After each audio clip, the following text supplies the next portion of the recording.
They said I didn't belong in his world. That night at the gala, his sister called me a gold digger in front of everyone. My husband was ready to burn it all down for me, but I stopped him. Because sometimes the best revenge isn't anger, it's making them need you. Before we get into this story, do me a favor, hit that subscribe button and turn on notifications.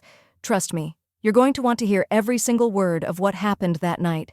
And if you've ever been underestimated, drop a comment below. Let's get into it. My name is Simone, and I need to tell you about the night I stopped being the woman who smiled through the pain and became the woman who made them all remember my name. I'm a civil rights attorney. I've spent my entire career fighting for people who don't have a voice, standing in courtrooms where I'm often the only black woman in the room. I'm used to being underestimated. I'm used to people looking at me and seeing everything except my law degree, my track record, my intelligence. But nothing, and I mean nothing, prepared me for what it would be like to marry into the Preston family. Christopher Preston, my husband, the love of my life, a billionaire real estate developer who could buy and sell entire city blocks before breakfast. We met 5 years ago at a community legal clinic that he was funding. I was there providing free legal services, and he showed up unannounced to see where his money was actually going. Most wealthy donors never do that. They write the check and move on. But Christopher walked through those doors in his expensive suit, and instead of staying for 20 minutes and taking photos for his PR team, he stayed for 4 hours. He listened to people's stories. He listened to mine. Our connection was instant, and I'm not going to lie. I fought it. I knew what it would look like. A black woman from the South Side, raised by a single mother who worked 2 jobs, suddenly dating a man who owned half the downtown skyline. I knew exactly what people would say, and I was right. They said it all. But Christopher didn't care. He pursued me with the same intensity he brought to every deal, every business venture, except this wasn't business. This was real. We fell in love, got married 2 years later, and I genuinely thought that once we said our vows, his family would accept me. I thought love would be enough. I was wrong. Christopher's family tolerated me. That's the best way to describe it. They were polite at family dinners. They included me in the holiday card. They never used slurs or anything obvious, but it was the little things, the microaggressions that people love to pretend don't exist, comments about my hair, surprise when I knew which fork to use, conversations that stopped when I entered the room, and leading all of it was Vanessa, Christopher's older sister. Vanessa Preston Hartley was the self-appointed keeper of the family legacy. She sat on the board of their charitable foundation, hosted all the important parties, and made sure everyone knew that the Preston name meant something. From day one, she made it clear that I was not part of that legacy. I was an inconvenience, a phase, something Christopher would eventually outgrow. For 3 years, I endured it. I smiled. I was gracious. I never gave them ammunition to call me aggressive or difficult. Christopher would notice sometimes, but he'd grown up in that world. He didn't always see what I saw, and I didn't want to be the woman who made him choose between his wife and his family. So I stayed quiet. Until the night of the annual charity gala. Every year, the Preston family hosted this massive fundraiser at their estate. 500 guests, live orchestra. The governor usually showed up. It was the social event of the season. Christopher insisted we attend. He kept saying his family had come around, that things were better. I wanted to believe him, so I bought a dress, got my hair done, and walked into that mansion with my head held high. The estate looked like something out of a movie. Marble floors, crystal chandeliers, waiters in white gloves carrying champagne on silver trays, and the people. Women dripping in diamonds, men in custom tuxedos, everyone air-kissing and networking. I felt the stares the moment we walked in. Not the good kind. The assessing kind. The kind that asked, "What is she doing here?" Vanessa greeted us at the entrance. She looked me up and down, smiled that cold smile of hers, and said, "Simone, how brave of you to wear red. So bold." It was a compliment designed as an insult, and everyone around us knew it. Christopher didn't catch it. He was already being pulled away by some investor who wanted to talk about a downtown development project. And just like that, I was alone. I moved through that party like I was walking through a minefield. every conversation was a test. One woman asked me if I was a singer because I must be so talented. Another man assumed I was with the catering company and asked me to bring him a drink. I corrected them politely, watched the embarrassment flash across their faces, and kept moving. I'd done this before. I could do it again. But then I found myself cornered. Vanessa and 3 of her wealthy friends, all holding champagne, all looking at me like I was a curiosity in a museum. They were talking about the foundation, about some scholarship program they were so proud of. I listened quietly, and then one of them turned to me. "Simone, you must be so grateful for everything this family has done for you," she said, smiling like she'd just given me a compliment. I smiled back. "Actually, I'm the lead legal counsel for the foundation. I've been restructuring the scholarship program for the past 6 months." The woman blinked. Vanessa's smile tightened. "Oh, we didn't realize you were involved in actual work." That's when the champagne really started talking. Vanessa stepped closer, her voice just loud enough for the growing crowd around us to hear. "Let's be honest, Simone. We all know why you're really here. My brother has always had a bleeding heart for charity cases. But marriage? A gold digger who trapped him is something else entirely." The conversation around us stopped. I felt the weight of every eye in that vicinity turn toward us. My heart was pounding, but I kept my face neutral. I'd been called worse. I could handle this. But Vanessa wasn't done.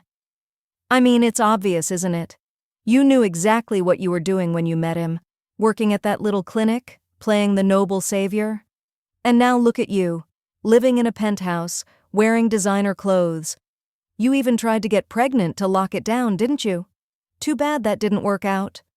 She said it with such venom, such certainty. And the racist undertone was clear to everyone listening.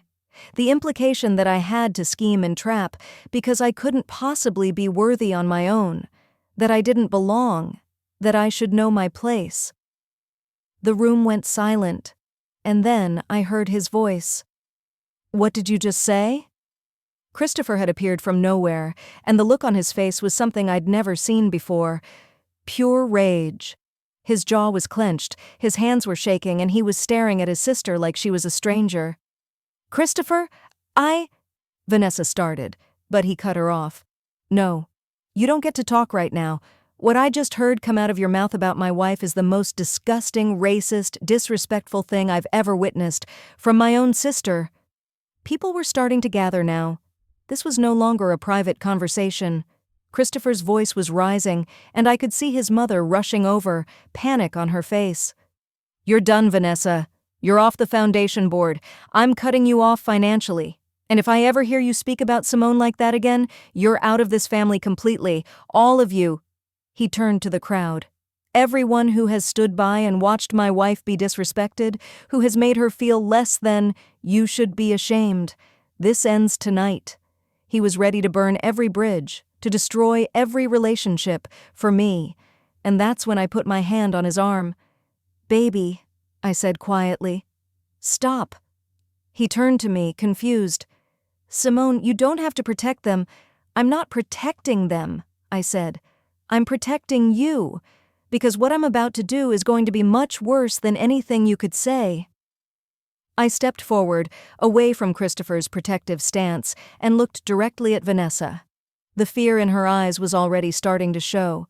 She knew I wasn't just the quiet woman who smiled through insults anymore. "You want to talk about the foundation, Vanessa? Let's talk about it. For the past 6 months, I've been doing a complete legal audit of the Preston Family Foundation. Do you know what I found?" Her face went pale. "I found that over the past 3 years, nearly $200,000 designated for scholarship funds has been redirected, expensive business lunches that were actually personal spa days, office equipment that was really furniture for your vacation home, travel expenses for foundation work that somehow involved 5-star resorts and no actual charity events. All under your authorization, Vanessa, all documented, all illegal." The crowd gasped. I watched Christopher's mother grab the back of a chair to steady herself. Vanessa's friends stepped away from her like she was radioactive. "You're lying," Vanessa whispered, but there was no conviction in her voice. "I have every receipt, every bank statement, every falsified report you filed with the IRS. I've been holding on to this information, trying to figure out the best way to handle it quietly, for Christopher's sake. But you know what? I don't feel like being quiet anymore." I turned to address the entire crowd now. My voice was calm, steady, powerful. "Do you want to know the real truth? The reason the foundation hasn't collapsed despite Vanessa's mismanagement? Me. I've been fixing your mistakes for 3 years. The legal structure that protects your tax-exempt status? I built it. The scholarship program that you all brag about at parties? I designed it. The connections with actual community organizations that do real work? I made them." I looked at Christopher's mother, who was staring at me with tears in her eyes. "And it's not just the foundation.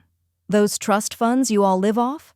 I helped restructure them last year to protect them from market volatility, that property dispute that almost cost the family $12 million. I settled it. I have been working behind the scenes protecting this family's wealth and reputation while being treated like I'm not good enough to breathe the same air as you." Vanessa's voice cracked. "Simone, please." "Please what, Vanessa? Please don't expose you. Please don't press charges. Please don't tell everyone here that the woman who just called me a gold digger has been stealing from a charity meant to help underprivileged kids?" She was crying now, mascara running down her face. "I'm sorry. I'm so sorry. I'll apologize. I'll do anything."